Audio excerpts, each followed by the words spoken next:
Americans are now obese. We have a huge number of people who are overweight, and so many people are saying, what's the best way to lose weight?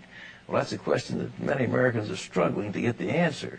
Our next guest says he found a surefire path to a wellness revolution. Vitamins, health food, exercise, fitness clubs.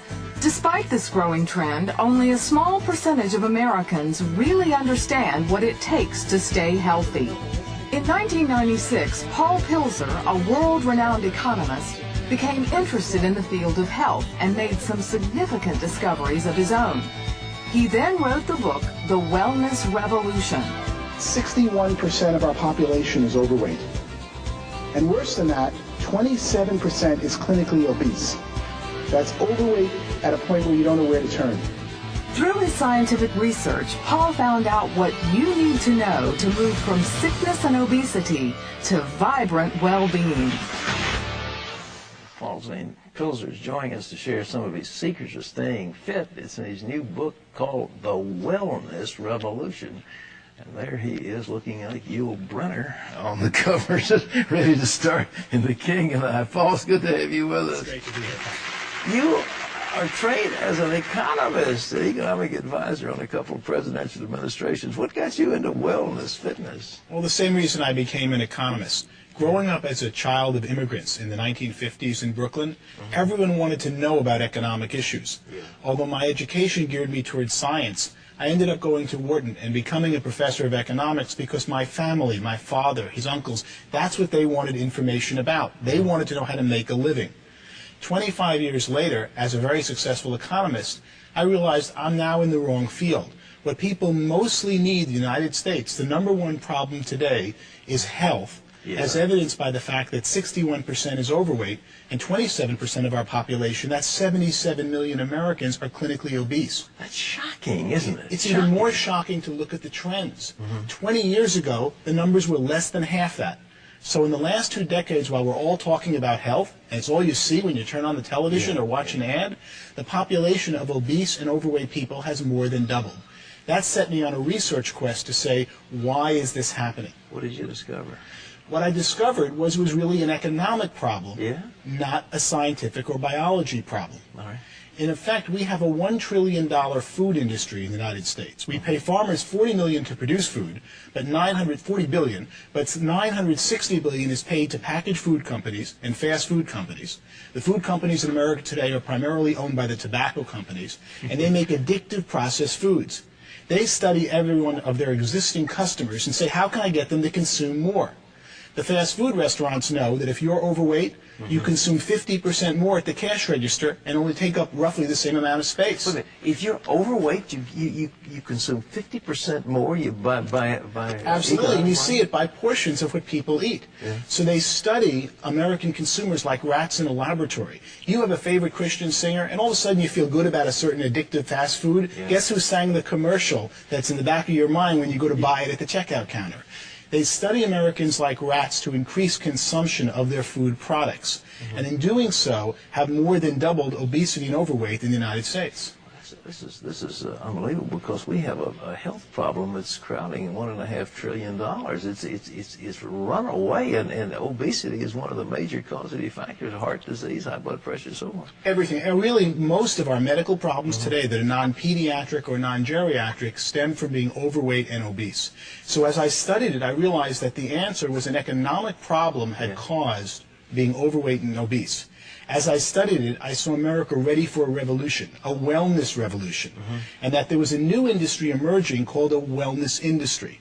We spend $1.5 trillion on medicine, which is really the sickness industry. That's right. It's not really health, it's about when you get sick, they treat the symptoms of your disease.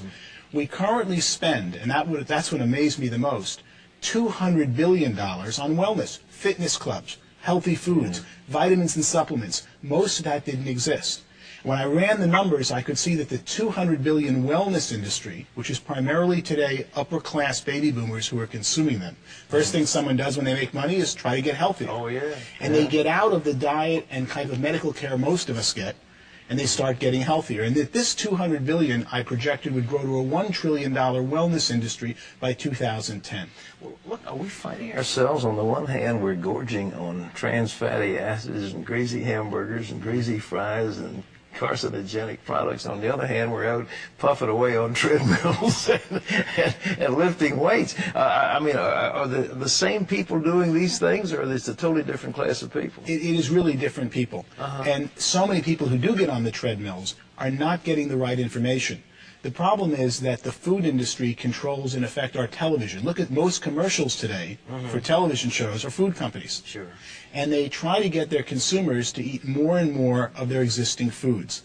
As the food industry focuses on those who are overweight, they make them more and more overweight. And then when someone says, I want to lose weight, I want to get healthy, they get misinformation out there because they've got this industry that controls our media that is constantly saying, how do I get you to eat more food? What should people do to lose weight? What are the tips?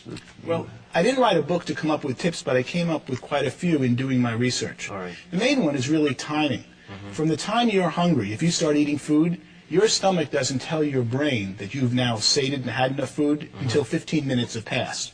So you can see why fast food restaurants are so deadly, because you go in there hungry and you keep eating and eating and eating in less than 15 minutes, but it isn't until 15 minutes that your body knows you've had enough. When we used to eat with Grandma and they took time between each course, you naturally controlled the amount you eat because it took 15 minutes between courses, and that told your body to stop eating. What supplements? People spending a lot of money on vitamin supplements. Is there anything that people should be looking for? The main thing they should be looking for is to see that their supplements are real. 1/3 of the supplements that you purchase today in the store are not in the bottle what says on the label, because supplements are an unregulated industry in this country. There are several companies that just buy supplements and rate them just for what's in the bottle, and most of the times what you're getting, or about half the times, you're not getting what's on the bottle. So you've got to find a brand that has in the bottle what's on the label. The wellness revolution, how to make a fortune in the next $1 trillion industry. Where do people make money in this thing? Well, that's what I started to discover. I could see that there were 15 million Americans of 300 million were getting healthier as they aged. You're a great example about that, especially when we see you on television. As you get older, you're stronger, you're better fit. What's going on?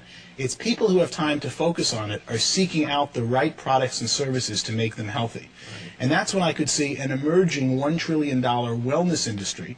One of the most surprising parts of my research was to find that it already reached $200 billion. But if you think of what you now spend on supplements, on fitness, on weight training, and time and money that you never dreamed you even needed 20 years ago. That's exactly right. You are a very typical consumer of this upper crust that's becoming and will become the entire nation, I believe, as this new wellness industry emerges.